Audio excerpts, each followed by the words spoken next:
Good morning. Thank you everyone for joining us today for Connecting to Recovery, International Travel Status at SEA and Trends. My name is Kathy Roeder and I'm the Director of Communications for the Port of Seattle. And I want to thank all of our guests and our speakers for being here. I will make just a few announcements before we begin the program. I want everyone to know that today's presentation is being recorded and will be available for future viewing at the Port's YouTube channel and on our website. We divided today's discussion into two sections. The first section will focus specifically on the status of international travel and the recovery at SEA. And the second section will look at consumer trends more broadly. We'll take 2 breaks for audience questions in between.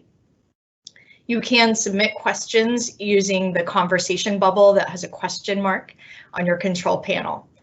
We will publish questions for everyone in the audience to see and try to answer as many of those questions as we can in real time. Anything that we don't get to, we will do a follow-up blog and post that also to our website and share with attendees. There's a lot of territory to cover and experts to hear from today. To get us started, I would like to hand off to one of the strongest champions for Washington tourism at the Port of Seattle, and that's Port of Seattle Commissioner Stephanie Bowman. Thank you, Kathy. Well, good morning, everybody, and thank you so much for being here. I think this is one of the largest gatherings we've had so far of the tourism industry, so I'm really happy to welcome you today. First, I want to start off by thanking our sponsors of today's event, Expedia, Edelman, Danella Ricard, Visit Seattle, the Washington Tourism Alliance, and Greater Seattle Partners. Thank you so much for your support of tourism overall and for being here today to share your perspectives. We wanted to host this forum today because we know that many of you are tracking the recovery of travel and international travel as a key forecast for your future businesses. Before the pandemic, we always reminded people that while international travel is a much smaller share of our overall passenger volume at SEA, those passengers tend to stay longer and spend more money. So the severe decline in international travel absolutely touches the economy in a very unique way. As you all know, our airport is one of the largest job sites in the region and a source of economic activity. So when the pandemic hit last year, we had 2 immediate reactions. First, of course, was keeping the health and safety of our community first and foremost. We knew that we had to do everything we could to support public health efforts, both at the airport and with the community more broadly, keeping our employees, our passengers, and our community safe. Second, with SeaTac employing over 20,000 people within the footprint of the airport, we knew that our industries and partners would be devastated by the necessary pause in travel. So we needed to refocus our efforts in getting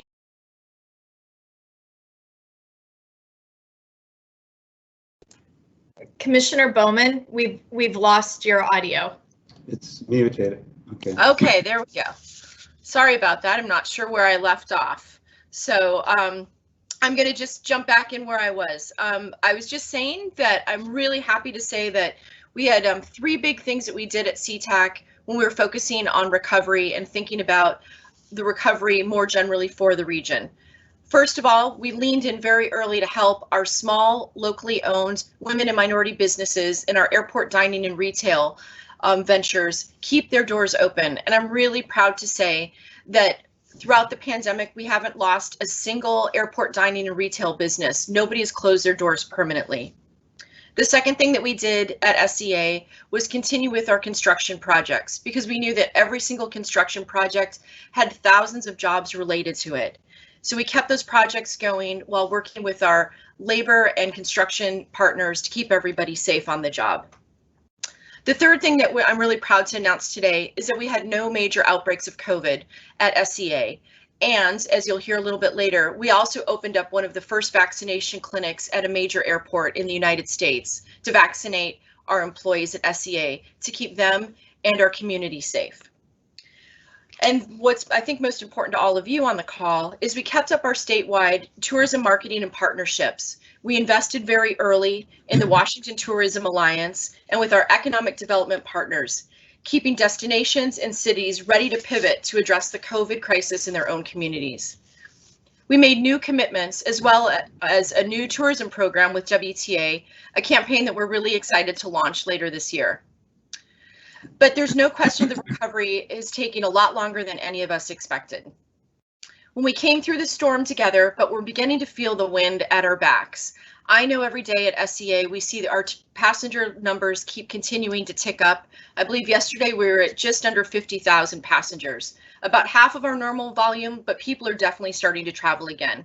So we have good reasons to be optimistic about the future. This year, the airport opens our second phase of our new North Satellite and our new International Arrivals Facility, two of the largest and most complex capital projects we've completed at the airport in the last decade. And the demand in the market remains strong. Washington State and the Puget Sound are dynamic, diverse, and desirable destinations with rich cultural and business foundations. We're lucky to have committed local leaders like many of those on the call today, including our sponsors, working towards an equitable recovery. We also benefit from a strong tourism community that's committed to creating a sustainable and equitable future. And I want to give a quick shout out to any legislators that are on the call and everybody in the tourism industry to thank Washington State legislators for their investment in tourism. They committed over the weekend $12 million in the state budget for statewide tourism recovery efforts. Finally, at the Port of Seattle, we benefit from the remarkable leadership of our airport director, Lance Little, and the extraordinary team that he's built. These folks keep our airport running every day and have made me a commissioner that's extraordinarily proud to help manage SEA. But it's really Lance and his team that do the hard work. Thanks to all of the community today coming together today and standing ready to begin a new future in tourism in Washington State. I really believe that future is bright and it's right around the corner. So thank you for being here. Lance, over to you. Thank you very much, Commissioner, and thank you for your unwavering support before the pandemic and during the pandemic as well. We really appreciate your support and your leadership and vision and guidance. So in January of 2020, our airport was getting ready. Well, we actually we launched a brand, all right, a new promise to create an elevated travel experience that reflect the Pacific Northwest. Prior to the pandemic, we were experiencing just tremendous growth, record-breaking growth every year for the last 10 years up to the pandemic. And so it was supposed to be this monumental year at the airport, ushering a new era of customer-centered travel and better services, better amenities, better facilities. That was the plan. But alas, next slide, please. The pandemic happened, and it certainly was a monumental year for us at the airport, but just not the way that we had anticipated that it would be. Instead, it was a sobering lesson in agility and the power of good planning. And this picture on the screen really reflects what we saw at the airport, especially back in, say, April of 2020. I've always said you could literally roll a bowling ball through the terminal building and chances are you would not hit anyone. It was really that bad. All right, next slide. So they say when the going get tough, the tough get going. As Commissioner Bowman alluded to, there are three primary areas that we were focusing on. We asked ourselves three questions. One, what is it that we need to do to weather the storm? What is it that we need to do to lead the recovery? And then what is it that we needed to do to prepare for the next norm or the new norm? So those are the three primary areas that we were focusing on. And even though travel had slowed down tremendously, it never ever completely stopped, right? And Commissioner Bowman mentioned that health and safety was our #1 priority. So it was not enough that we had to keep the airport clean, we had to keep the airport environment healthy. It was also important to us to ensure that the people who traveled and the people who work and do business with us at the airport, they understood what we're doing and they were aware of what we're doing, so we could restore the confidence of the traveling public, but also the confidence of the people who work at the airport as well. So to keep you informed of what was happening at the airport, so you could make the right decision when you decide to travel, we started our Fly Healthy at SEA initiative, or Fly Healthy at SEA campaign, which was organized. It organized our work to let the public know what we were doing to ensure their safety and well-being if they chose to travel through the airport. Next slide, please. Now, we didn't have a blueprint. We didn't have any benchmark. There's no airport that we could go to anywhere around the world and say, hey, what did you do during the last pandemic, right? So a lot of things we had to figure out as we went along. But the one thing that was apparent to us from the early beginning is that there was no silver bullet. There was no single solution. And so we took a multi-layered approach, right? So we started requiring face coverings, or mask, implemented physical distancing. We escalated the cleaning and disinfecting throughout the airport, and we added more and more touchless technology. Touchless technology was something we were always exploring. We had started implemented, but we had to actually accelerate it. Not to mention plexiglass and sanitization stations all over the airport. And we continue to adopt our response to the pandemic as needed. We will soon announce even more touchless technology inside our terminal. For example, by the end of the year or before the end of the year, you'll be able to actually check in at a kiosk without actually touching anything on the kiosk. We're actually piloting that right now. And you'll be able to order your meals and have food delivered to you anywhere in the airport through a no-touch experience. So we're going to have that done before the end of the year.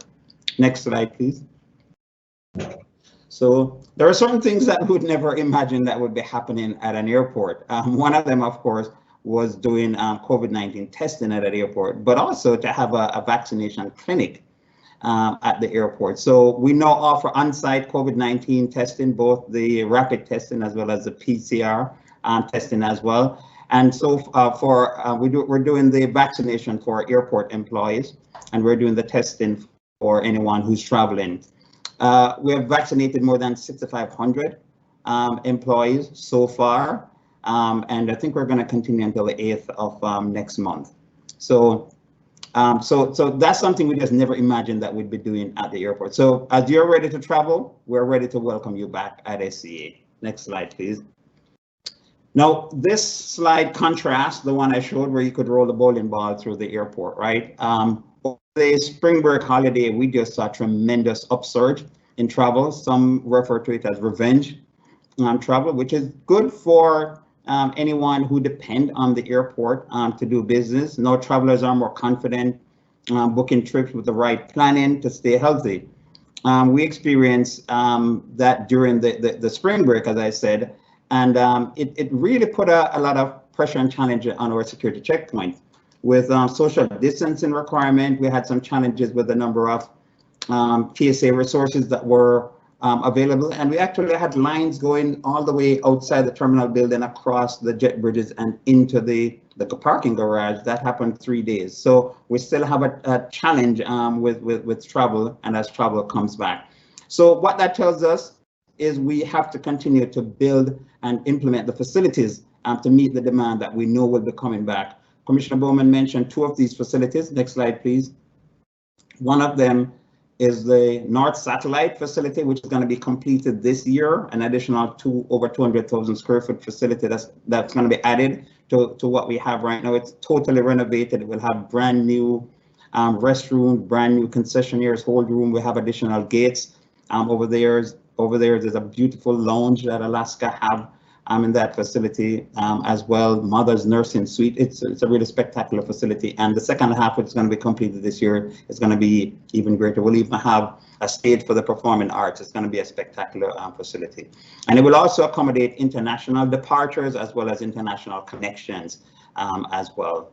Next slide. Speaking of international, also our international arrival facility, that's going to be the perfect facility to welcome back international travelers and residents coming back to the region.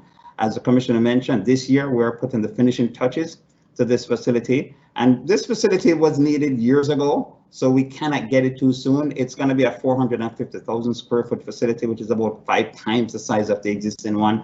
And anyone that has traveled through our existing FIS, or Federal Inspection Services facility, coming back from an international flight, knows and understand that that does not meet the level of service that we think we should be providing to our customers. So we're looking forward to this facility completed as well this year. So next slide, please.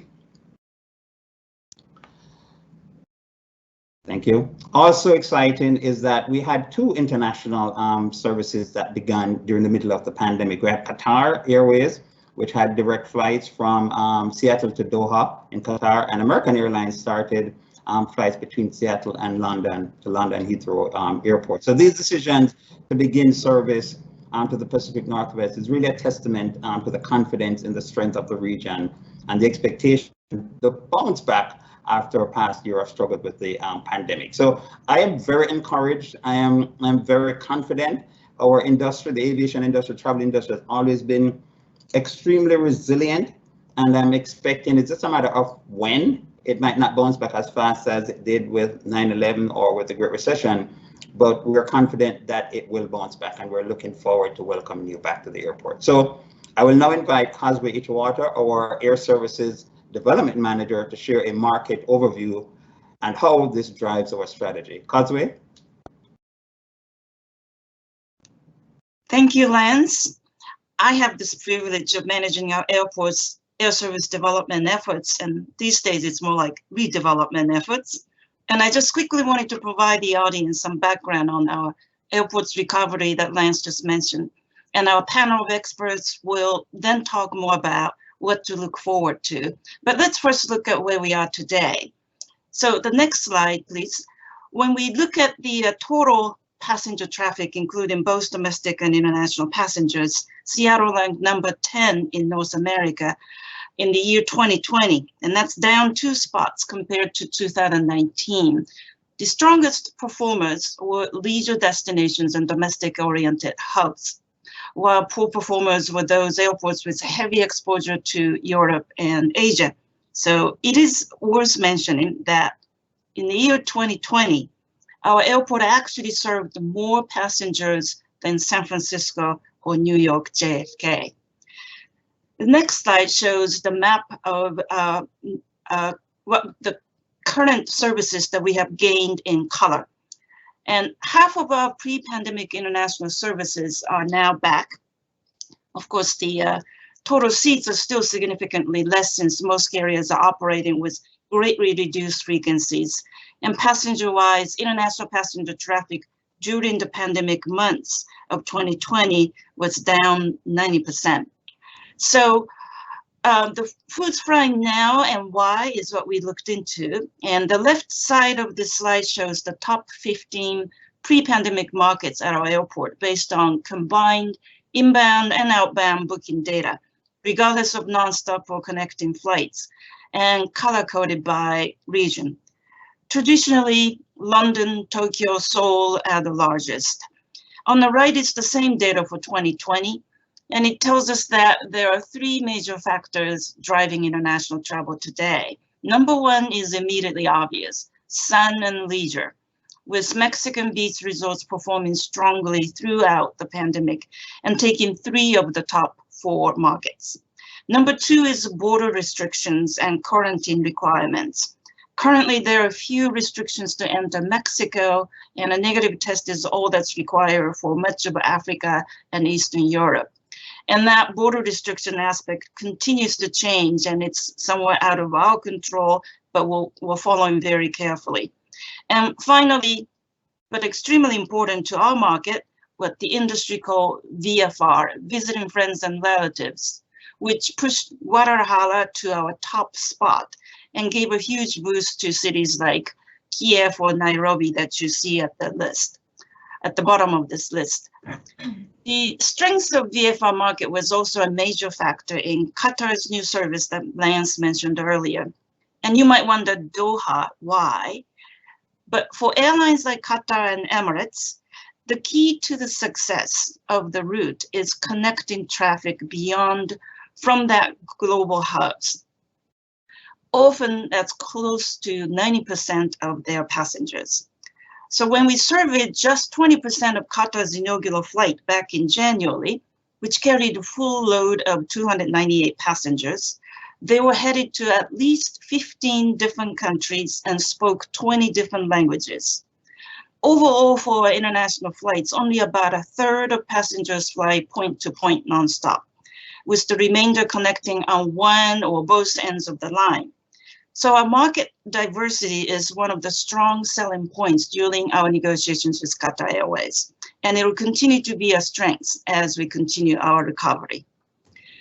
So what does it look like for the Seattle market going forward? We are confident that Seattle is better positioned than most for a number of reasons. This map shows our major competitive advantage.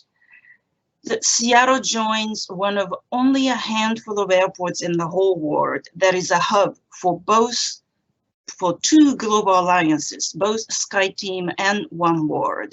SkyTeam carrier Delta has, in fact, never even suspended its Tokyo-Haneda service during the pandemic, and today flies to Amsterdam, London, Seoul, and Shanghai, making Seattle an anchor of Delta's West Coast strategy. And separately, when Alaska joined oneworld alliance last month, it made Seattle the largest oneworld hub in the Western US, and actually the fourth largest in the entire US, even larger than the hub at Chicago O'Hare Airport. So despite what you might think that what's happening with other hubs, the strong presence of SkyTeam and oneworld has not even prevented Star Alliance carriers from finding success with services to both Europe and Asia. So in closing, I can say we have a sense of optimism going forward. The travel industry is one of the most diverse and inclusive industries, and our market is well positioned for recovery, whether it be our already rebounding VFR market or the long-term strengths of our business market or inbound leisure travel. We believe that our recovery depends on a healthy and diverse market, and that's exactly the strengths that we embrace. So with that, I would like Kathy to move on to the next. Thank you. Thank you, Causeway, Lance, and Commissioner Bowman. We have a few questions in the chat. One that I want to ask, maybe Lance, I might start with you on this. When does the port fully expect international travel to get back to 2019 levels? And what is the expectation for future international airline growth at SEA? I may try to answer the first part, and then I maybe ask Causeway to answer the second part. The question, I wish I knew, but I think there are going to be several factors. For example, border control. For example, what's happening in Canada as an example, there's some severe border control. Canada is effectively shut down. So until those border control changes, I just don't see a lot of flights going between, for example, the US and Canada.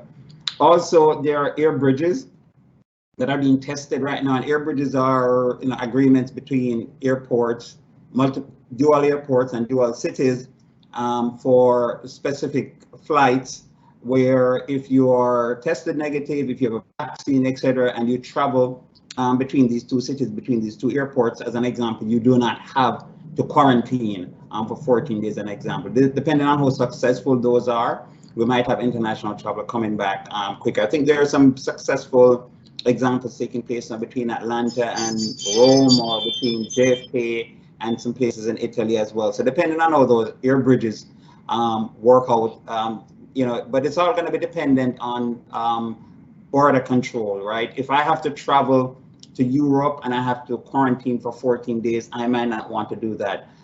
Fortunately, I saw recently where the EU will allow, I think, US and other citizens that are fully vaccinated to travel to any country within the EU. So these are very encouraging. But the short answer is we just don't know as yet. It really depends on border control. It depends on how fast the vaccine spreads worldwide and how fast people get vaccinated. I think that's going to be a key component. And Causeway, you might want to talk a little bit more about expectations for other international airlines coming to our airport here. I just quickly want to add that some of the questions and answers are being responded in the question section that you can take a look at. And one thing that we do know is that international market is going to be trailing behind the domestic market by probably a full year, and some say 18 months. And that's really because of the border restriction that Lance talked about and others are aware of. So unfortunately, we are not in control of this border restrictions, and it all depends on the trajectory of the virus and how the spread goes on or where. So I think, as Lance said, that unfortunately the answer is we don't really know, but we are definitely watching closely how the border restriction might change. And as you know, the EU has already said they will welcome vaccinated Americans, but haven't indicated the timing yet. So this will be better soon, but I think we'll have to wait and see how it goes. Thank you. Thank you. We have a bunch of questions that I know our team is going to be working to get to in the chat. Before we close this panel with Commissioner Bowman, Causeway, and Lance, would just ask if anyone else would like to make any final thoughts or before we move on to the next panel.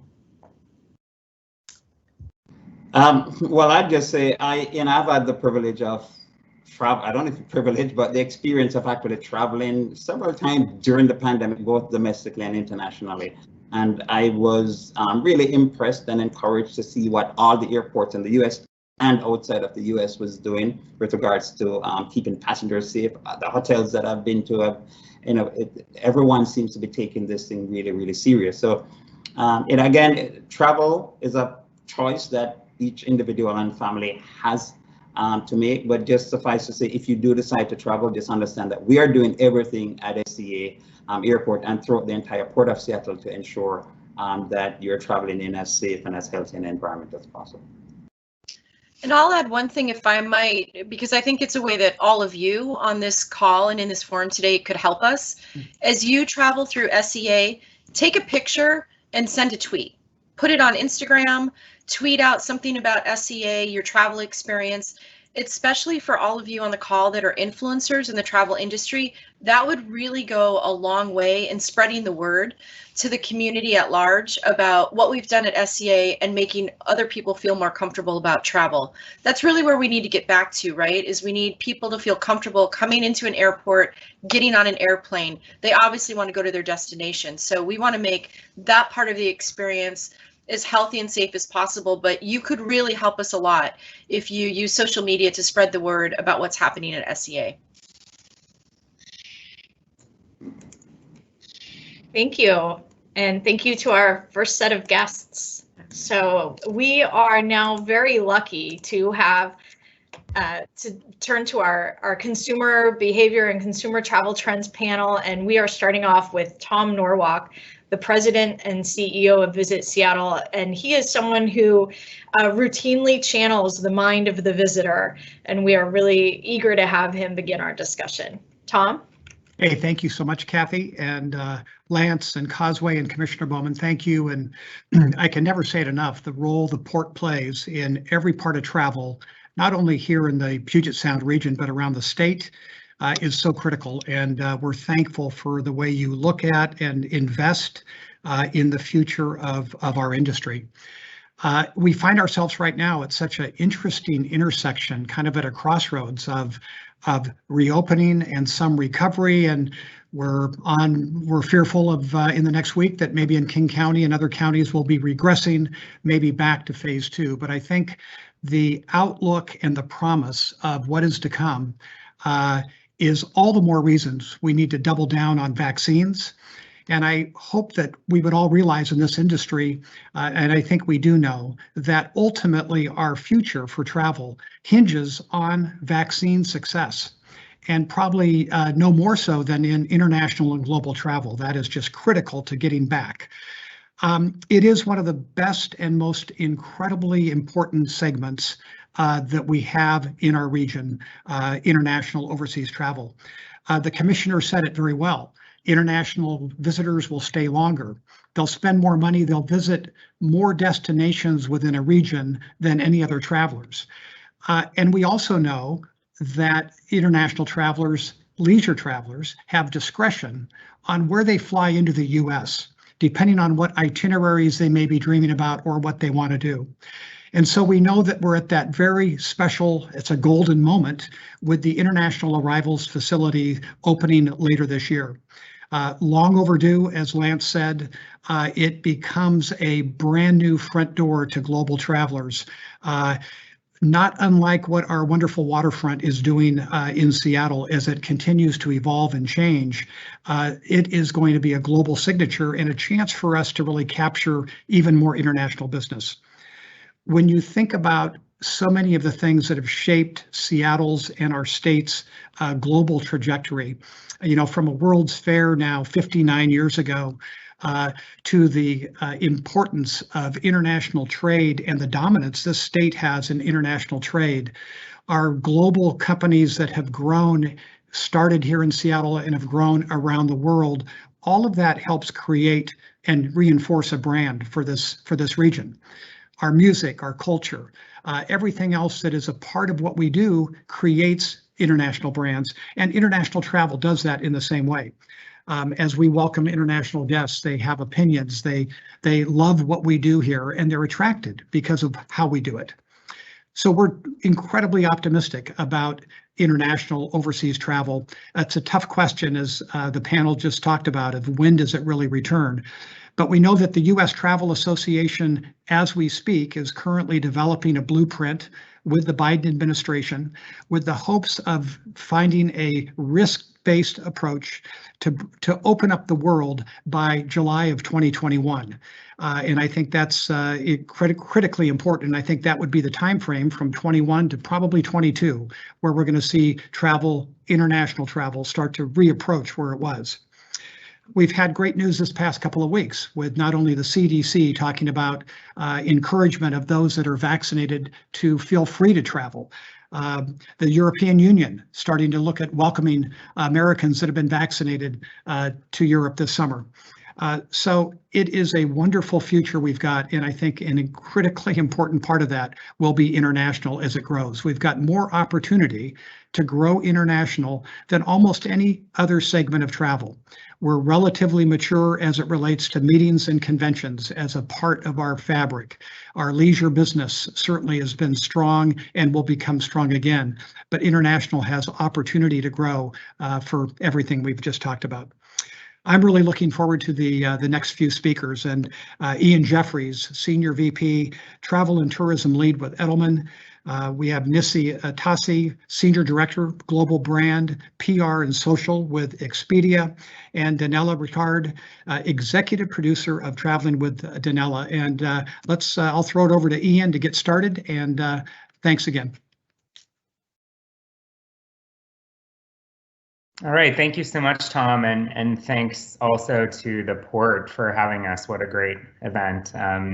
It's so great to hear, how the region is poised for recovery. And at Edelman, we're a global communications firm. We take a bit of a broader look at consumer behavior, but we are just as optimistic about the recovery of the travel industry. And so moving forward, I'm going to go into just 3 higher level consumer trends that we're watching in the travel industry for 2021. So if we can move forward on the slides, please. Thank you. And once again, the 3 things I'm going to talk about very quickly are Carpe Diem, Squad Tourism, and Trust Leads the Way. And I'm just going to dive right in, actually. So if we could advance 2 slides to Carpe Diem. So you heard Lance talk a little bit about revenge travel, and you saw that slightly intimidating photo of the TSA line. Revenge travel is something we look at. It's kind of the idea that people were shut inside their house and they were going to get back at the pandemic by booking travel and traveling immediately.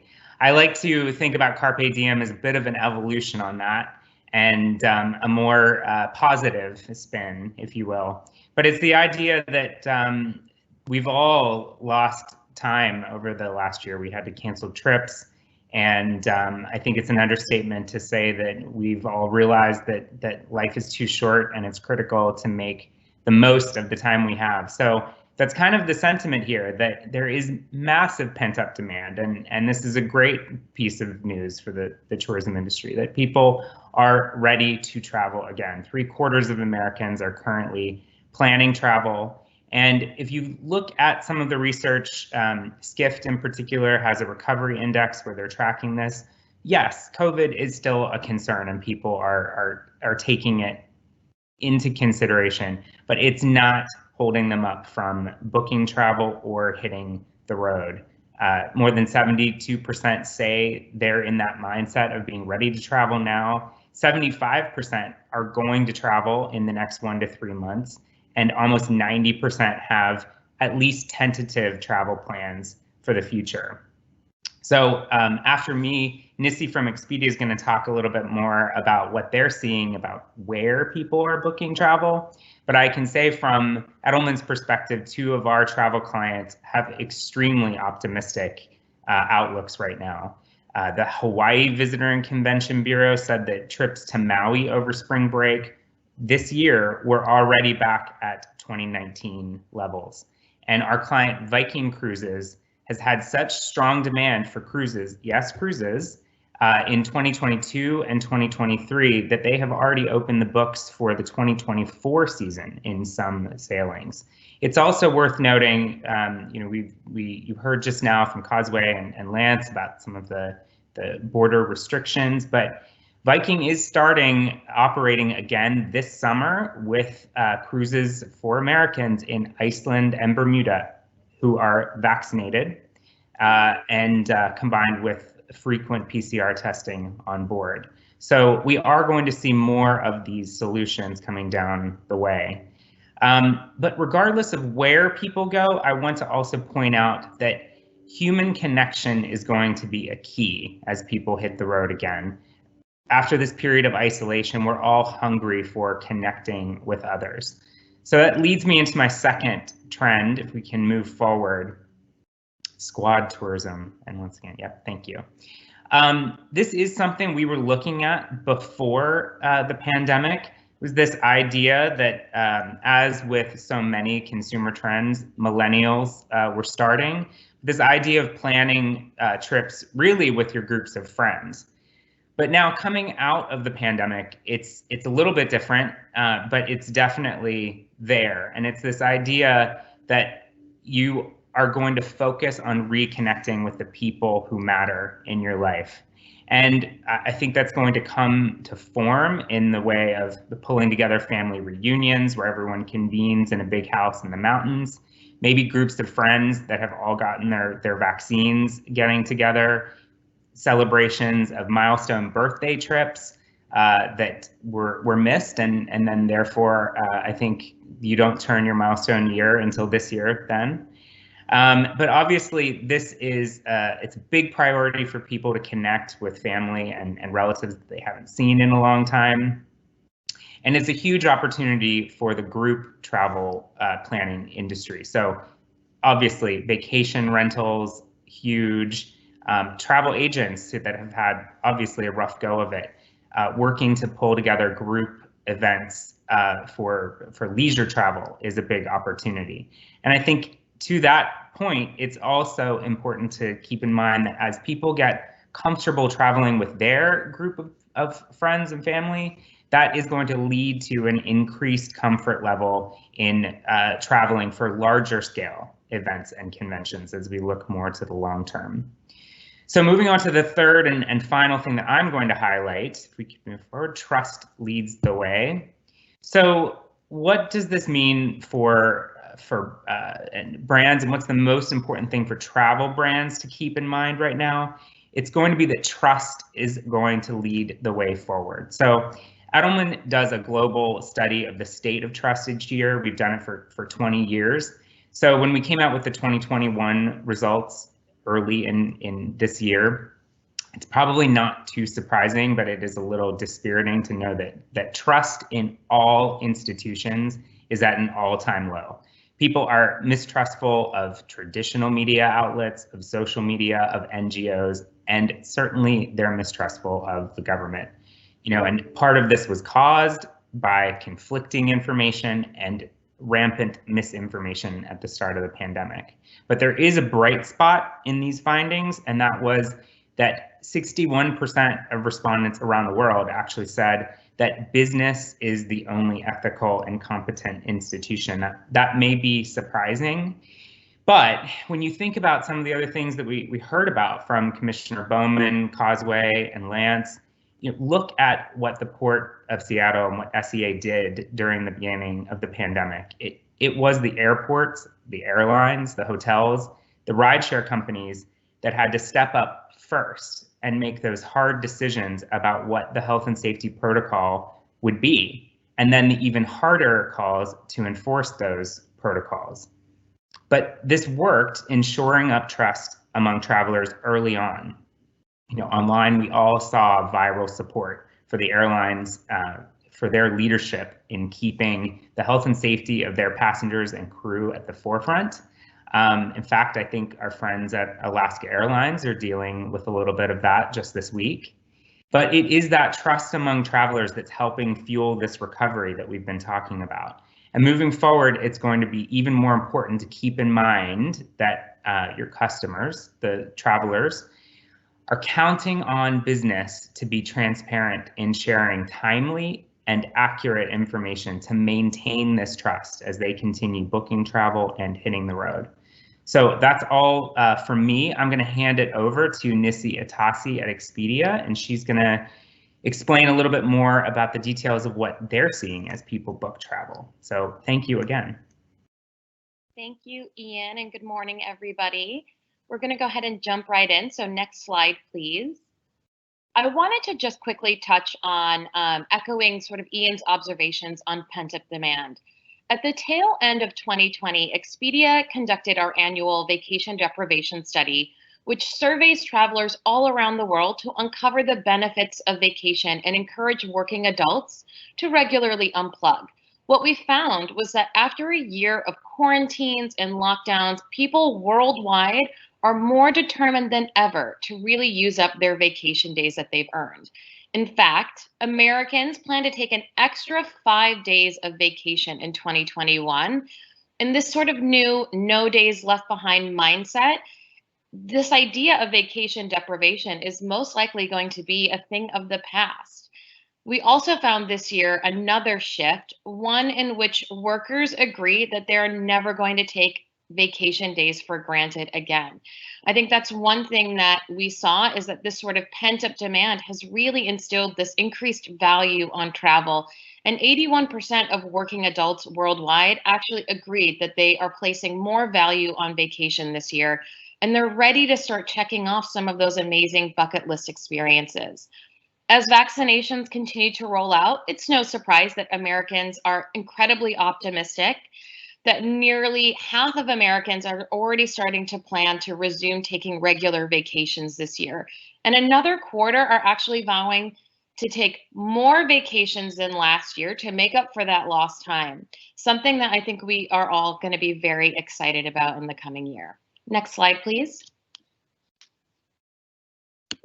Cue the bucket list. So, one thing that's been clear is that while the pandemic put a major damper on vacation plans, Americans have spent that time at home really dreaming of travel. 66% of people globally were actually inspired to create a bucket list for the first time ever. And the longer the pandemic went on, the longer the bucket lists have become, as 60% also agreed that they continue to add more to their bucket list as each month that the pandemic went on.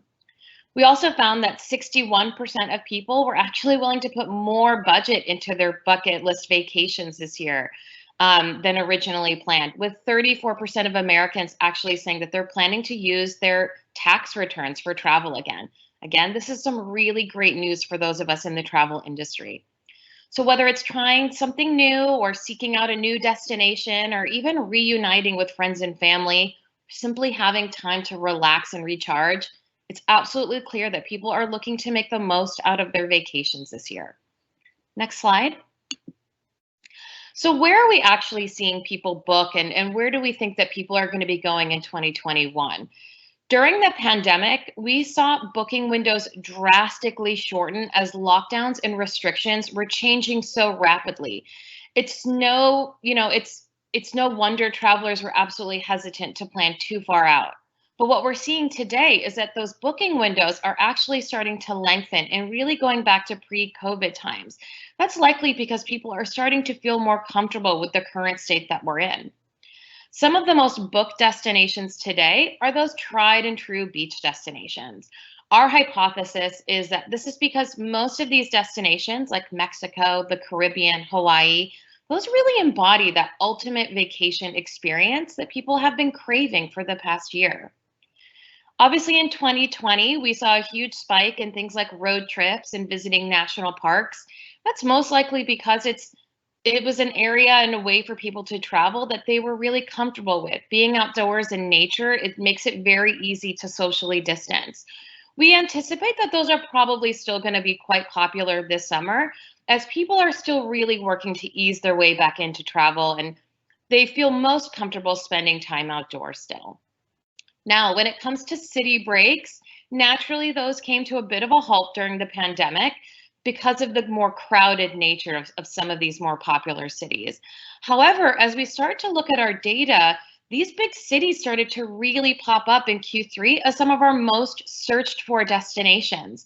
We're seeing come up places like Orlando, Vegas, Miami, New York City, and LA are really rising to the top. I know myself personally, I've been really dreaming of that sort of big New York City vacation once again. So as vaccinations continue to roll out, and as cities start to have more control over their their COVID case rates, where people are starting to be optimistic about being able to return to some of those cities. Next slide, please. But as Ian mentioned, trust is actually still quite paramount. As travelers get back out there, it's critical that those of us in the travel industry are really catering to their wants and needs. Not surprisingly, flexibility has absolutely risen to the top and is incredibly important to travelers as they recognize that while the pandemic is hopefully on its tail end, we are still very much in the pandemic and restrictions and lockdowns are still happening in various destinations. So it's really important that they have the ability to change their plans, which is why we're seeing most of our travelers look and book for lodging and airlines that have flexible cancellation policies. So whether it's waiving change fees or offering 100% full refunds in any cancellation, it's absolutely something that we're seeing our travelers really focus on from a booking perspective. Additionally, travelers want to ensure that they have all of the information at their fingertips because they want to make sure that they're making really informed decisions. That's why we at Expedia have continued to enhance our COVID-19 travel guide, which is a page that offers the latest in details in restrictions and quarantine rules for any destination. So all you have to do is put in your desired destination and your travel times, and it will tell you exactly what you need to know in terms of various policies as it relates to COVID-19. We've also done a lot of work on our site to ensure that we're being as transparent as possible, displaying all of the content on our site that we feel like travelers really need. So helping them to understand, again, whether a travel provider has those free cancellations.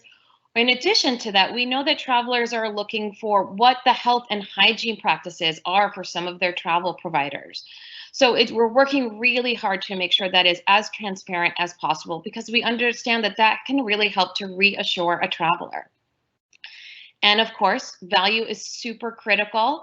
As people are looking to get the most out of their trips, it's no longer about finding the cheapest way to travel. It's about getting the most out of your experience and really maximizing that trip. Remember, we have all of this pent-up demand. Travelers want to really appreciate and get the most out of their trip. So they're looking to make sure that they get every single piece out of their experience. And last but not least, simplicity. This has been a major want and need for travelers before COVID-19, even more so today. Again, going back to that value piece, they no longer want to have to hunt around and book various elements of their trip across various or multiple sites. So we're making it really hard for Expedia, for our travelers, to make it easier and easier for them to find exactly what they're looking for all in one place. They no longer want to waste their time having to sort of hunt around. They want to really get to the booking so that they can get to their travel as quickly as possible. So now I'm going to pass it over to Danella Richard, who's actually been traveling a lot through the pandemic and is going to share some of her real life examples. Thank you so much, Nissy. So yes, you and Ian have talked about some of the trends that are out there. There's definitely the pent up demand, and people are definitely looking forward to spending those tax returns on travel as well. But I do have to tell you, I have had the opportunity to hit the road and get out here and cover these destinations, their destination stories, their health and safety protocols, and what's really happening out there. Next slide. So about 9 months ago, I decided to launch television show Traveling with Danella. As a 20-year travel industry veteran, most recently working for Holland America Line, and with the whole crash of the, with the impact of COVID on the tourism industry, I decided, you know what, it was time to hit the road with the camera crew and find out what is really happening out here and to tell these destination stories, because we have to get tourism back. We have to establish and bring back the peace of mind. So with my camera crew, we hit the road to rediscover the world. Next slide. Now, one of the things that I found immediately is that travel is different, and that there are travel entry requirements now. Now, we've been traveling throughout the US, but we've also spent quite a bit of time in the Caribbean. So I'm going to talk specifically about the Caribbean and some of the destinations and some of the travel entry requirements. So the key thing that is different is that you can no longer just get on a plane, land in the Bahamas, land in Jamaica, the Virgin Islands. No, it doesn't work like that anymore. So you do have to fill out either a health visa, travel authorization form. You have to put in your information, your passport, those things, and you do have to get pre-approval before you land in the destination. In many cases, you will also have to be COVID tested and upload into the government's portal your PCR test in most cases. Some will do antigen, but in most cases, it's uploading your negative PCR test. And then you're also going to have to agree to the health and safety protocols for that destination. And then once you've uploaded all your information, agreed to the health and safety protocols, then the government will then send back to say if you have been approved. So you'll get that green, yellow, or red response. Now, it's very interesting because I arrived at the airport for a trip on one occasion, and there was a family there who did not know they had to get, pre-approval to travel to the destination. They did not know they needed a COVID test.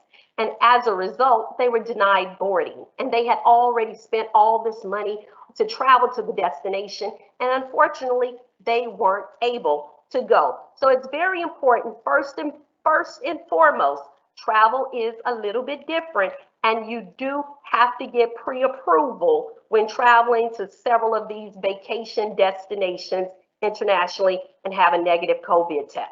And of course, once you get there, you're going to see all over the islands, cover your face, no mask, no service. So just because you go on vacation, it doesn't mean you get to leave the mask behind.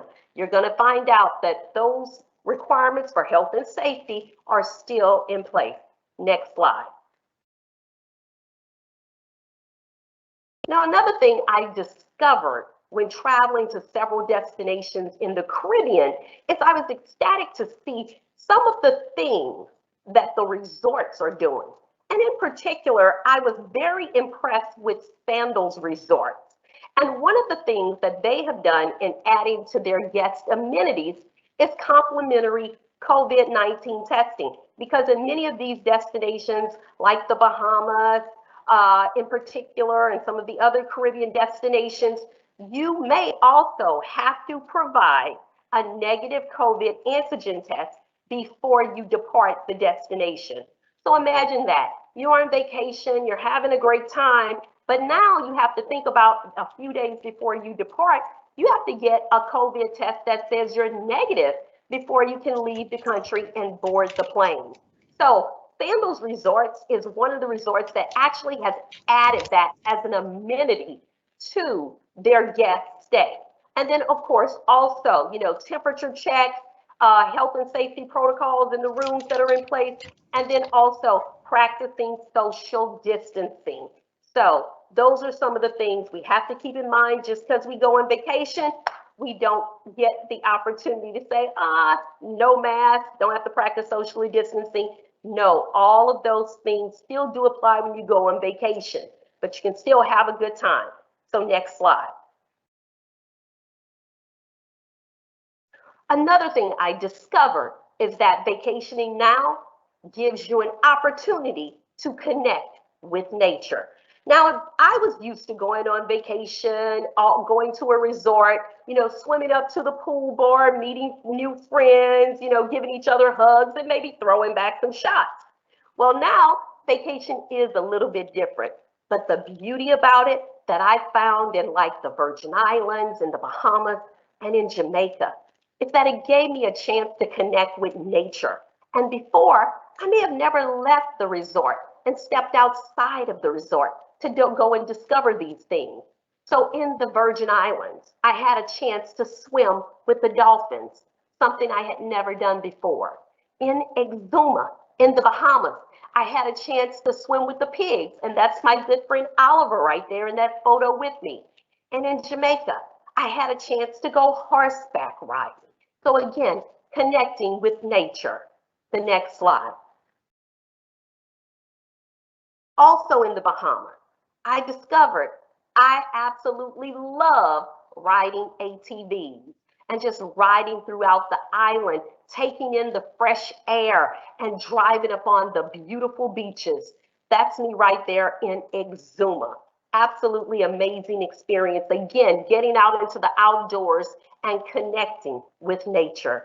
And then there also in the Bahamas on that shot, that's in Exuma, where I had a chance to not only connect with nature, connect with the marine life, I also had a chance to face my fears because on that photo, I'm actually swimming with the sharks. So yes, vacation is a little bit different, but we're discovering new amazing things that we can do when we travel now. Next slide. Another thing I discovered is the importance of supporting small businesses because so many people have been impacted by this thing we've come to know as COVID-19. So always keep in mind, when you decide to travel and visit these destinations, support the small businesses and also aid and help them in their recovery. Next slide. And I think the most important thing that we all need to know is that if you're going to get out here and travel, and we've seen that the pent-up demand is there, people are ready to go. Don't be like that family that I met at the airport who didn't know they had to get pre-approval from the government to travel, who didn't know they needed a PCR, a negative PCR test. So to avoid that, contact a travel advisor. Support the travel agent community as well, because they're the ones who are the knowledge experts and can ensure that as we get back out here and travel the world again, we don't miss any important steps to ensure we have a great, amazing vacation. Next slide.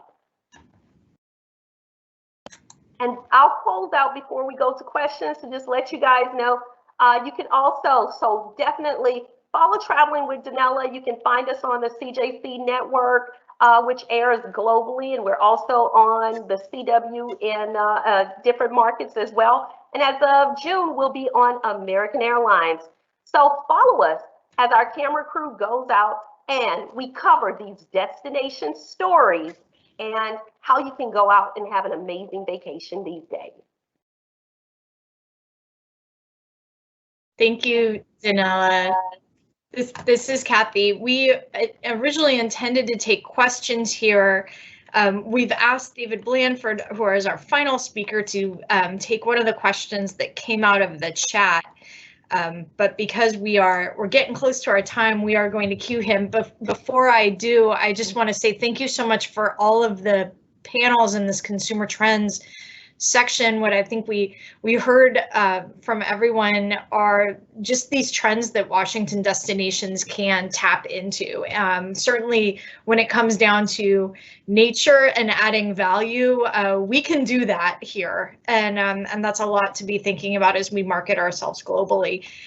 So I am going to we'll keep answering questions in the chat, but I am going to turn this over to one more tourism leader who we invited to close out our program today.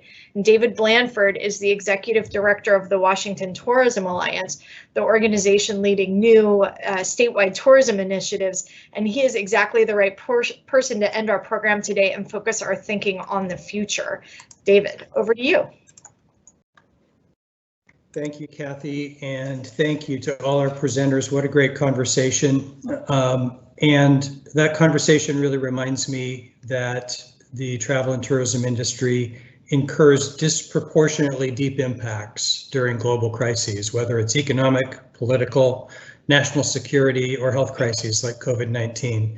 And so resultingly, adaptation and resiliency are common challenges for us concerning business models, large and small, public facilities and their operations, and for travelers themselves. 10 years ago, our statewide industry faced a crisis when the State Tourism Office was closed.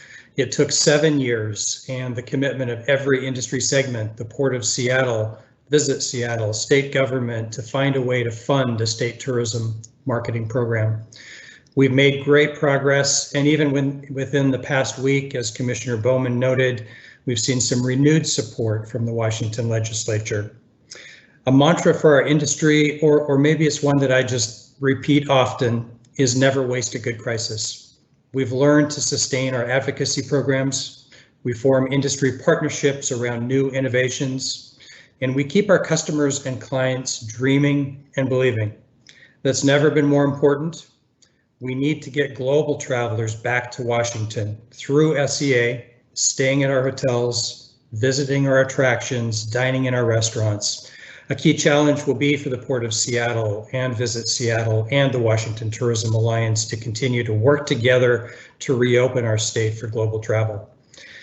And as our presenters have hit home some key tenets this morning on the next normal, I'll try to sum up as best I can. Responsible travel and its promotion are key. Real-time travel advocacy and advisory, public health education and education around the new logistics of travel, and an ongoing commitment to consumer trust and travel confidence. So I want to thank all of our presenters today, and especially the leadership of the Port of Seattle for prioritizing tourism in recovery.